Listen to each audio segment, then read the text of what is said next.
കഴിഞ്ഞ 9 വർഷമായി സിനിമയ്ക്ക് വേണ്ടി ഇല്ലെങ്കിൽ ഒരു സിനിമാക്കാരന് വേണ്ടി പോലും ഒന്നും ചെയ്യാത്ത ഒരു ഗവൺമെന്റ്.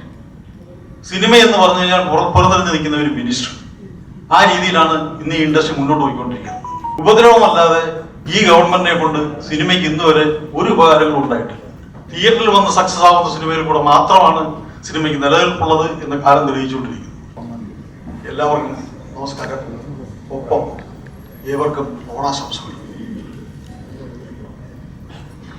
ഇവിടെ എല്ലാവരും സംസാരിച്ചതുപോലെ ചേംബറിന്റെ പുതിയ ഭരണസമിതി വളരെ ആശാവഹമായ അഭിനന്ദനാർഹമായ ഒരു തുടക്കമാണ് കാഴ്ചവെച്ചത്.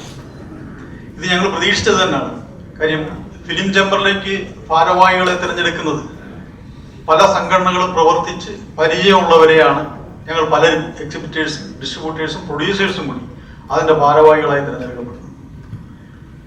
അതുപോലെ അപ്പോഴേ ഓരോ സംഘടനയും അതിന്റെ പ്രസിഡന്റ് കാൻഡിഡേറ്റ് ആരാകണം എന്ന് നിശ്ചയിക്കുമ്പോൾ തന്നെ അതിന് യോജിച്ച ജനറൽ സെക്രട്ടറി ആരായിരിക്കണം, ട്രഷറർ ആരായിരിക്കണം എന്ന് ഒന്ന് മുൻകൂട്ടി തീരുമാനിച്ച് അതിന് അനുയോജ്യരായവരെ തിരഞ്ഞെടുക്കുന്നതാണ് പതിവ്.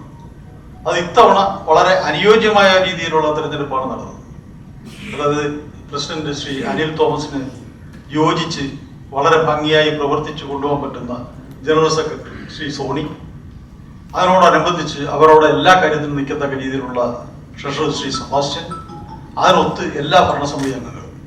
അത് ഞങ്ങളുടെ പ്രതീക്ഷയ്ക്കൊത്ത് ഞങ്ങൾ പ്രതീക്ഷിച്ചതുപോലെ വളരെ ഭംഗിയായി അവർ കാര്യങ്ങൾ നിർവഹിക്കുന്നു എന്നുള്ളതിന്റെ ഒരു തുടക്കമാണ് നമ്മൾ ഈ കണ്ടത്. ഇനിയും മേലിൽ അവർക്ക് എല്ലാവിധ ഭാവങ്ങളും നേരുന്നു. അവരോടൊപ്പം ഫിയോക്കും കേരളത്തിലെ എല്ലാ എക്സിബിറ്റേഴ്സും കൂടെ ഉണ്ടാകും എന്ന ഉറപ്പ് ഞാൻ നൽകുന്നു. അവരെ മേലിലുള്ള പ്രവർത്തനം നമുക്കറിയാം. കഴിഞ്ഞ 9 വർഷമായി സിനിമയ്ക്ക് വേണ്ടി ഇല്ലെങ്കിൽ ഒരു സിനിമാക്കാരന് വേണ്ടി പോലും ഒന്നും ചെയ്യാത്ത ഒരു ഗവൺമെന്റ്. സിനിമ എന്ന് പറഞ്ഞു കഴിഞ്ഞാൽ പുറത്തിറങ്ങി നിൽക്കുന്ന ഒരു മിനിസ്റ്റർ. ആ രീതിയിലാണ് ഇന്ന് ഈ ഇൻഡസ്ട്രി മുന്നോട്ട് പോയിക്കൊണ്ടിരിക്കുന്നത്. അമിതമായ എന്റർടൈൻമെന്റ് ടാക്സ്, ഇപ്പൊ തന്നെ GSTയുടെ പുനഃസംഘടന നടന്നു. സിനിമാ മേഖലയ്ക്ക് ഒന്നും ലഭിച്ചില്ല. ഉപദ്രവമല്ലാതെ ഈ ഗവൺമെന്റിനെ കൊണ്ട് സിനിമയ്ക്ക് ഇന്ന് വരെ ഒരു ഉപകാരങ്ങളും ഉണ്ടായിട്ടില്ല.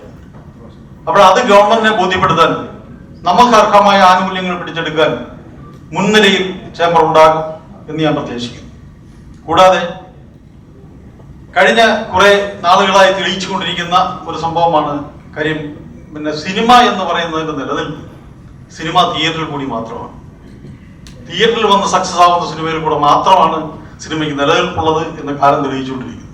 ഇതിനിടയിൽ വന്ന OTT പോലുള്ള ചില സംഭവ വികാസങ്ങൾ താൽക്കാലികമായി ചില തടസ്സങ്ങൾ ഉണ്ടാക്കിയെങ്കിലും അതിന്റെ പുറകെ ചിലരൊക്കെ പോയിട്ടുണ്ടെന്നുണ്ടെങ്കിൽ തന്നെ അവരെ എല്ലാം ബോധ്യപ്പെടുത്തി സിനിമാ തിയേറ്ററാണ് സിനിമയുടെ നട്ടെല്ല് എന്ന് തെളിയിക്കുന്ന തുടരും, ലോക പോലുള്ള സിനിമകൾ ഓടിക്കൊണ്ടിരിക്കുന്നു.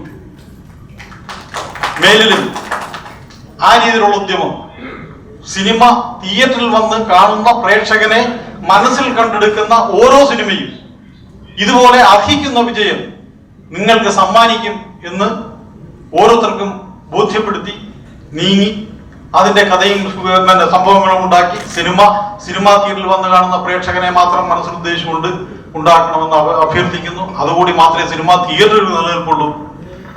മേലിലും ഈ രീതിയിലുള്ള സിനിമകൾ ഉണ്ടാകട്ടെ. ഫിലിം ചേംബറും അതിനുവേണ്ടി ഉദ്യമിക്കട്ടെ. നിങ്ങൾക്ക് എല്ലാവിധ ഭാവങ്ങളും നേർന്നുകൊണ്ട് എക്സിബിറ്റേഷൻ സൈഡിൽ നിന്ന് ഒരിക്കൽ കൂടി ഓണാശംസകൾ നേർന്നുകൊണ്ട് നന്ദി, നമസ്കാരം. എന്റെ ഭാരവാഹികൾ നമ്മുടെ ജനറൽ സെക്രട്ടറി ശ്രീ സുമേഷ് ഇന്ന് ചില അസൗകര്യങ്ങൾ കാരണം വന്നെത്തിയിട്ടില്ല. ട്രഷറർ ശ്രീ സാജു കവിതാ തിയേറ്റർ ഉടമയാണ്. അദ്ദേഹം ഒരു വിദേശ പര്യടനത്തിലാണ്. പിന്നെ ഞങ്ങളുടെ ചെയർമാനെ ആർക്കും പരിചയപ്പെടുത്തേണ്ട കാര്യമില്ല, ശ്രീ ദിലീപ്. അദ്ദേഹമാണ് ഞങ്ങളെയൊക്കെ പരിചയപ്പെടുത്തേണ്ടത്. ആ ചുമതലയാണ് എന്നെ എത്തിച്ചേർന്നത്. പിന്നെ ഈ നിൽക്കുന്നത് മൊത്തവും ഞങ്ങളുടെ ഭാരവാഹികളും എക്സിക്യൂട്ടീവ് മെമ്പേഴ്സുമാണ്. കേരളത്തിലെ അറിയപ്പെടുന്ന എണ്ണം പറഞ്ഞ തിയേറ്ററുകളുടെ ഉടമകൾ. നന്ദി, നമസ്കാരം.